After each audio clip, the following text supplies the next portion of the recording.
के अंदर जैसे कि जो पार्टनर है वो रिटायर हो रहा है, तो उसका अब लोन में सेटलमेंट कैसे होगा वो हमने देखना है।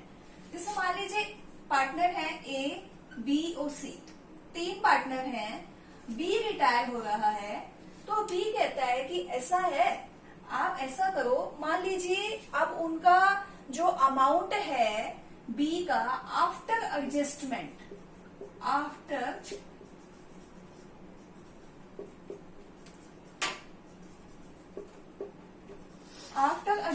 ऑफ कैपिटल, जिसमें हमने सब कुछ ऐड करना सीख लिया है, गुडविल भी, प्रॉफिट भी और रीवैल्यूएशन का प्रॉफिट भी, सब कुछ आने के बाद बी की मान लीजिए कैपिटल हो गई जी 82,500। अब बी कह रहे हैं कि ठीक है मैं रिटायर हो रहा हूँ, आप ऐसा करो कि मुझे कुछ अमाउंट तो अभी दे दो और बाकी का जो अमाउंट है ना वो आप मुझे किश्तों में देते रहना। ए और सी बोले हाँ ये ठीक है, हमारी पार्टनरशिप भी चलती रहेगी और फर्म के ऊपर एकदम से लोड भी नहीं पड़ेगा और काम भी चलता रहेगा। बोले ठीक है। तो हमने क्या किया, मान लीजिए 2500 रुपीज उसको कैश दे दिए और 80,000 रुपीज को क्या किया, लोन में शिफ्ट कर दिया। किसने कर दिया जी, बीज लोन अकाउंट में हमने उसको शिफ्ट कर दिया। अब 80,000 रुपीज जो हमने बैलेंस देना है, अब हमारे पास 2 केसेस हैं।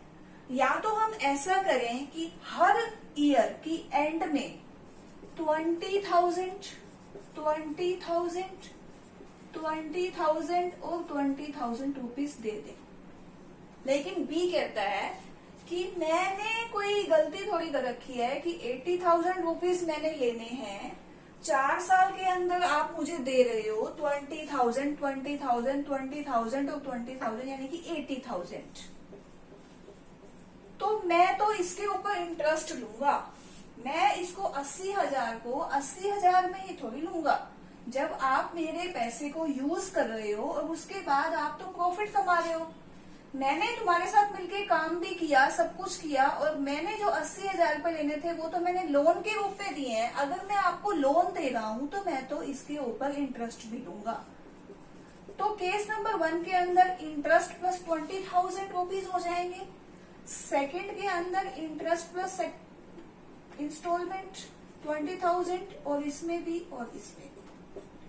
अब क्या होगा जी, इसमें सबसे पहले जो इंटरेस्ट लगेगा वो किस पे लगेगा, 80,000 रुपीज के ऊपर इंटरेस्ट लगेगा, प्लस में 20,000 रुपीज की इंस्टॉलमेंट दे दी जाएगी जो हो जाएगी हमारी फर्स्ट। अब सेकंड में क्या होगा जी, जो बैलेंस बच गया 60,000 उसके ऊपर इंटरेस्ट लगेगा, प्लस में इंस्टॉलमेंट हो जाएगी 20,000 की, ये बन गई जी सेकंड। अब थर्ड में क्या होगा जी, 40,000 के ऊपर इंटरेस्ट लगेगा और 20,000 रुपीज की जो इंस्टॉलमेंट प्लस में इंटरेस्ट दे दिया जाएगा उसको, और लास्ट में 20,000 पे इंटरेस्ट लगेगा फोर्थ इंस्टॉलमेंट पे और प्लस में 20,000 की इंस्टॉलमेंट दे दी जाएगी। तो ऐसे सेटलमेंट हो गई। अब ए ने कहा ऐसा है, ऐसे तो ऊपर नीचे होता रहेगा, हमारे बिजनेस का ना हिसाब नहीं बनेगा। हम ऐसा करते हैं, हर महीने उसको 25,000 रुपए यानी कि 25,000 रुपीज दे देंगे, इंटरेस्ट बीच में इंक्लूड। जो बैलेंस निकलता रहेगा, मान लीजिए लास्ट के 4th ईयर में जो भी बैलेंस निकलेगा हम उसका हिसाब क्लियर कर देंगे, यानी कि 25,000 25 ये हो गए 70, और जो 4th ईयर में है वो जो बाकी का जो बैलेंस बचेगा वो हम उसको देके उसका हिसाब क्लियर कर देंगे। तो बोले ठीक है जी, ये तो 2 कंडीशन हो गई, ये केस नंबर हो गया जी 1 और ये केस नंबर हो गया 2। फर्स्ट केस के अंदर क्या है कि आपकी जो इंस्टॉलमेंट है उसमें इंटरेस्ट एक्सक्लूड है, आपको इंटरेस्ट की कैलकुलेशन निकालनी है जो कि 20,000 के अंदर इंक्लूड नहीं है। और दूसरी वाली जो कंडीशन है 25,000 की जो इंस्टॉलमेंट है उसके अंदर इंटरेस्ट भी इंक्लूड है। तो दोनों ही केसेस में कैसे कैलकुलेशन करनी है वो मैं आपको सम के थ्रू सिखाती हूँ एक बार कि कैसे करेंगे हम लोग, ठीक है जी। हाँ जी, एक बुक के अंदर सम है जो हम करेंगे, A, B, C are partner in a firm. A retire on 1st April 2011. On the date of retirement, 80,000 is due on him. It is agreed to pay this amount in installment every year at the end of year. Prepare a loan account following cases. अब क्या है जी, ए है retire हो रहा है, A B C तीन partner हैं, ए partner B और सी तीन पार्टनर हैं। ए रिटायर हो गया, 80,000 रुपीज जो है वो बैलेंस है जिसको हमने 4 इंस्टॉलमेंट के अंदर देना है। अब उसके अंदर केस आ गए जी, केस 1 और केस 2।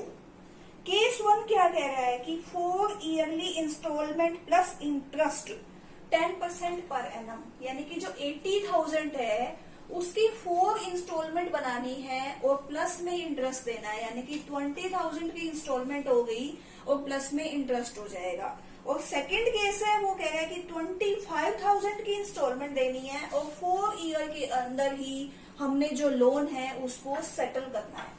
तो सबसे पहले केस नंबर 1 है जो हम लोग करेंगे इसके अंदर। केस नंबर 1 ये आ गया जी, केस नंबर 1 जो हम करेंगे, पार्टिकुलर अमाउंट, पार्टिकुलर और ये हो गया जी अमाउंट। अब जो लोन अकाउंट है वो क्या है, हमारी लाइबिलिटी है। हम लोग फर्म की तरफ से अकाउंट बना रहे हैं तो लोन अकाउंट हमारी लाइबिलिटी है। जो लाइबिलिटी का बैलेंस है वो हमेशा होता है जी क्रेडिट। तो क्या हो जाएगा, बाय बैलेंस बीडी। बैलेंस हमने लोन के अंदर ट्रांसफर कर दिया 80,000। तो 80,000 रुपीज जो लोन है वो दे दिया साल की फर्स्ट में, मान लीजिए 1 अप्रैल 2011 को। ये आ गया इसके अंदर, हम डेट का एक कॉलम बना लेते हैं।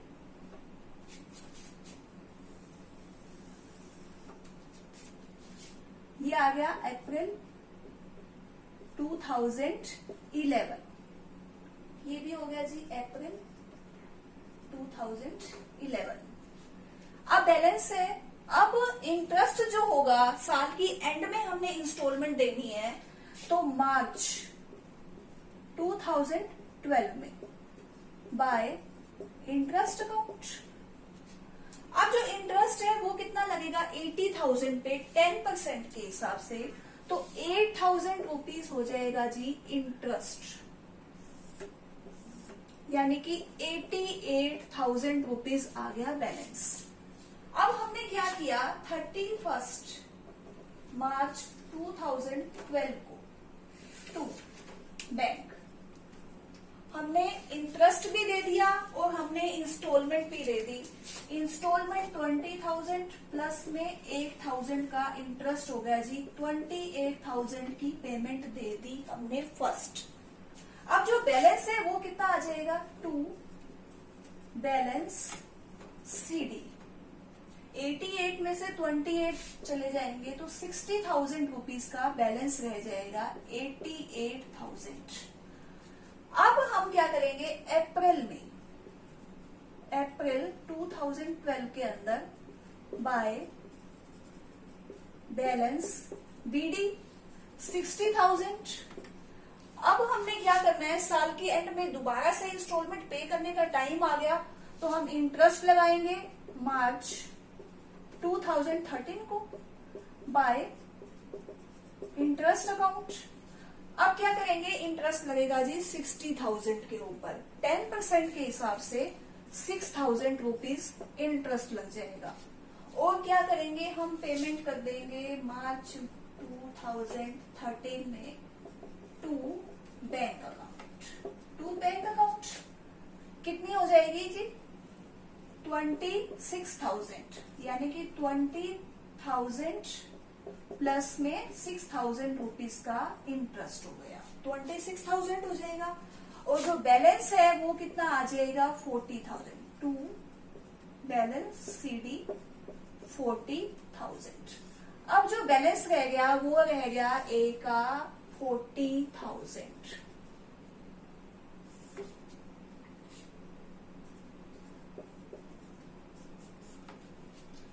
अब आ गया जी थर्ड ईयर। थर्ड ईयर के अंदर क्या हो जाएगा जी, April 2014 by balance BD 40,000 by interest account.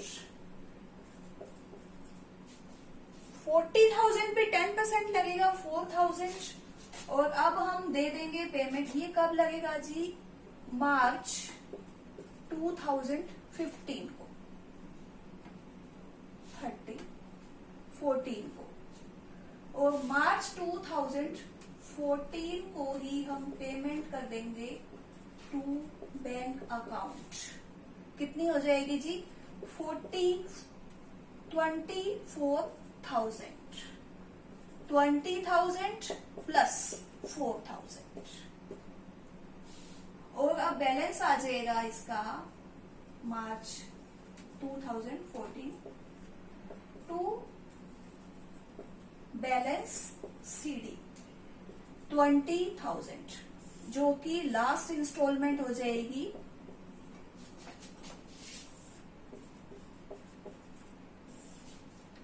अब हमने लास्ट ईयर आ गया फोर्थ ईयर, जो कि लास्ट है मार्च अप्रैल 2014 बाय बैलेंस बीडी 20,000, और अब इंटरेस्ट लगेगा 20,000 पे 2,000 बाय इंटरेस्ट अकाउंट। कब लगेगा जी, मार्च में, मार्च 2015। 2,000 इंटरेस्ट लगेगा, 22,000 ही हो गया जी टोटल, और March 2015 to bank account. Bank account में कितना हो जाएगा जी, 20,000 प्लस में 2,000 का इंटरेस्ट, यानी कि 22,000 रुपीज की पेमेंट हो जाएगी और बैलेंस हो जाएगा नील। अब 4 सालों का जो ये स्टेटमेंट बनी है वो इस हिसाब से हो गई।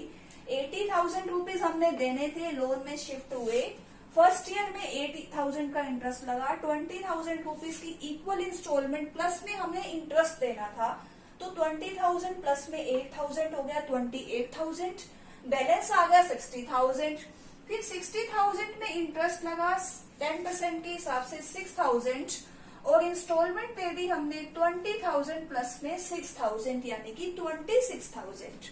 उसके बाद फिर से बैलेंस आया 40,000 का, इंटरेस्ट लगा 4,000, और हमने बैंक के थ्रू पेमेंट कर दी 20,000 प्लस में 4,000, यानी कि 24,000। उसके बाद लास्ट ईयर में 20,000 और इंटरेस्ट लगा 2,000, यही हमने पूरी पेमेंट कर दी और बैलेंस हो गया नील। अब ए का जो लोन अकाउंट है वो पूरी तरह से नील हो चुका है। ठीक है जी, ये हो गया केस नंबर 1। अब अगला आ गया केस नंबर 2, जिसके अंदर 25,000 की इंस्टॉलमेंट है और इंटरेस्ट जो है वो इंक्लूड है। वो हम कैसे करेंगे वो देखते हैं। हाँ जी, सेकंड केस के अंदर इज लोन अकाउंट, बैलेंस वही है 80,000 का, अप्रैल 2011 बाय बैलेंस डीडी 80,000 रुपीज। अब इंटरेस्ट कितना लगेगा जी, वही 10% 80 के हिसाब से 80,000 का 8,000 लग जाएगा मार्च 2012 में bye interest account. Interest account हो गया जी 8,000, 88,000। अब हमने इंस्टॉलमेंट कितनी दी है मार्च 2012 में टू बैंक अकाउंट, 25,000 की इंस्टॉलमेंट दे दी हमने। अब हमारा जो अगला जो ड्यू अमाउंट है वो अब बैलेंसिंग फिगर के थ्रू आएगा। बैलेंसिंग फिगर के थ्रू आएगा, यानी कि 88,000 में से अगर हम 25,000 लेस कर देते हैं तो वो हमारा बैलेंस आ जाएगा मार्च 2012 टू बैलेंस बीडी सीडी 3000, ये आ जाएगा जी बैलेंस इसका 63,000। अब हम क्या करेंगे, इसको बैलेंस को इधर लेके आएंगे अप्रैल 2012 बाय बैलेंस बीडी 63,000। अब जो इंटरेस्ट लगेगा 10% के हिसाब से वो 63,000 पे लगेगा बाय इंटरेस्ट अकाउंट। तो 63,000 का 10% हो गया जी 6,300। लेकिन जो हमने इंस्टॉलमेंट पे की है मार्च 2013 में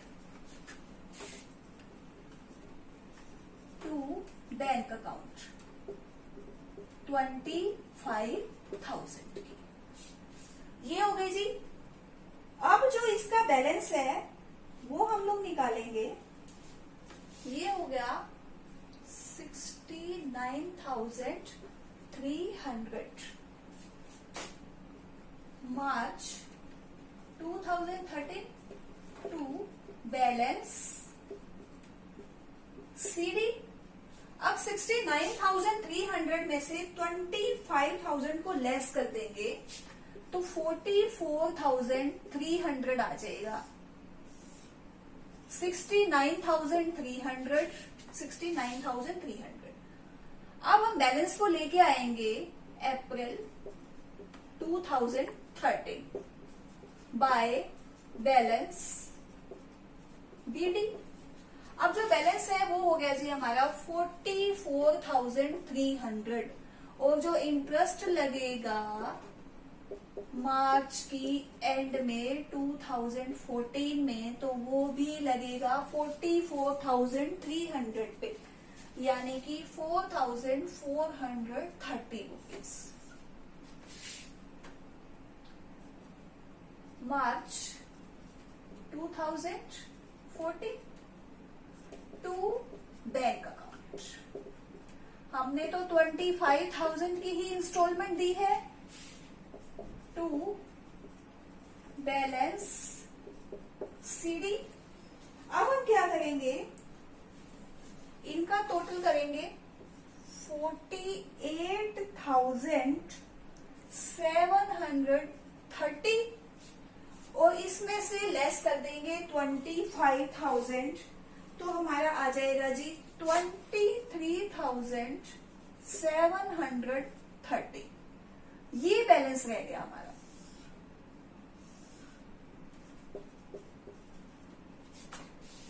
अब अप्रैल 2014 को बाय बैलेंस बीडी, बैलेंस हो जाएगा जी 23,730 और इंटरेस्ट लग जाएगा इसी के ऊपर 2,373। अब ये पेमेंट तो ज्यादा हो गई,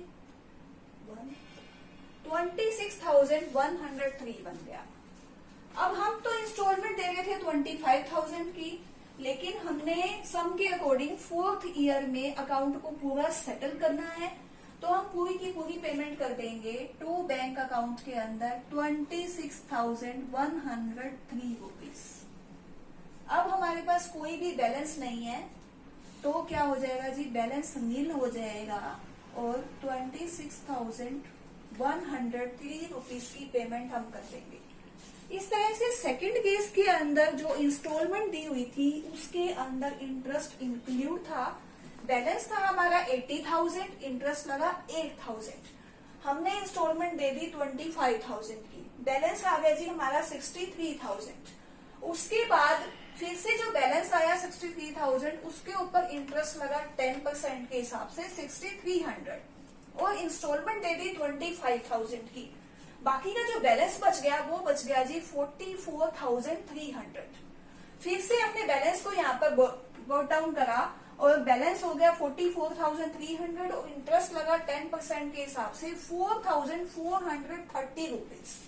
हमने इसकी पेमेंट कर दी 25,000 की और जो बैलेंस है वो बच गया जी 23,730।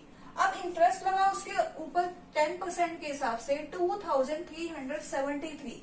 अब जो बैलेंस है वो आ गया 26,103। अब हम क्या करेंगे कि सारी की सारी पेमेंट को इसी ईयर में पेमेंट करके इस अकाउंट को क्लोज कर देंगे, यानी कि पूरा का पूरा सेटल कर देंगे। दो कंडीशन के अकॉर्डिंग इस तरह से सेटलमेंट होगी। ये बन गया जी आपका लोन अकाउंट। ठीक है जी, केस 1 और ये हो गया जी केस 2। Thank you.